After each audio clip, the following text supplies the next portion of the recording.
it was a real nice moment, I think, as a team, that, you know, when you speak about something like that and then everyone buys into that. As I said, it's not something that we're going to purposely go out and look to start again, because then that will take our focus off what we actually need to do out in the middle. But by no means that, you know, we're not going to take a backward step and let, you know, any opposition try and be confrontational towards us and not try and give a bit back. I think that goes for most teams, to be honest, anyway, so it's not like we're the only team who does that. I don't think it's one of those things where we're going to necessarily just go out and start at it. I don't think either teams, you know, really look to do that. I think there's just always going to be a moment in a test series where something does heat up. You know, it's a massive series. There's a lot of pressure on both teams to go out and perform. So, look, the environment when you're out there, obviously there's going to be some moments and some heat showing, and yeah, obviously that night when Zach and Ben had to go out just sort of started it off.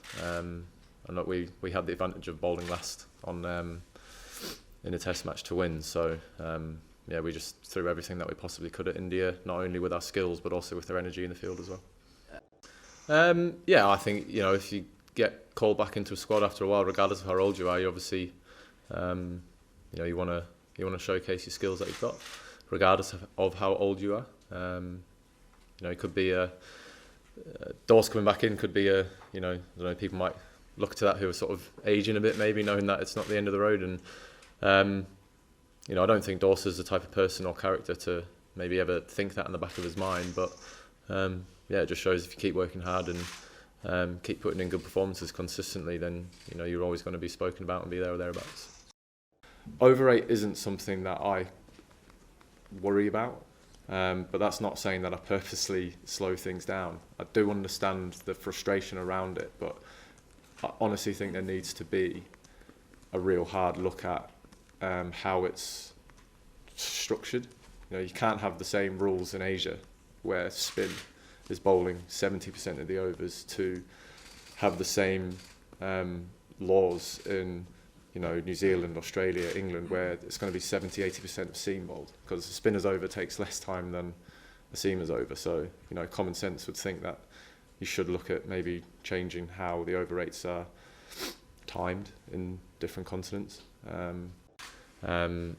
So yeah, he's come in. We spent some time around the team. I think he's been able to put into words what we want to do a lot better than what me and Baz would ever be able to do. And yeah, you know, I think every team who ends up being, you know, as good as they possibly can be, do have some external help come in and help put what we want to achieve into words.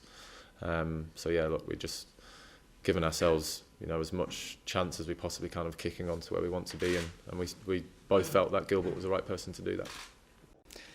Yes, a lot of people have been talking about it, so let me just clear the air for once and for all. The English batsmen on that day, they had 7 minutes of play left. They were 90 seconds late to come to the crease. Not 10, not 20, 90 seconds late.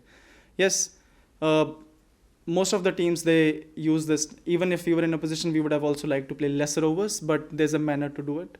And we felt, yes, if you get hit on your body, the physios are allowed to come on, and that is something that is fair. But to be able to come 90 seconds late on the crease is not something that I would think comes in the spirit of the game.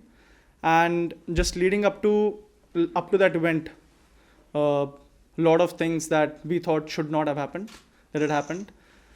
And I wouldn't say it was something that I'm very proud of, but there was a lead up and build up to that. It didn't just come out of nowhere, and we had no intention of doing that whatsoever, but it just, you're playing a game, you're playing to win, and there are a lot of emotions involved, and when you see there are things happening that should not happen, sometimes the emotions come out of nowhere.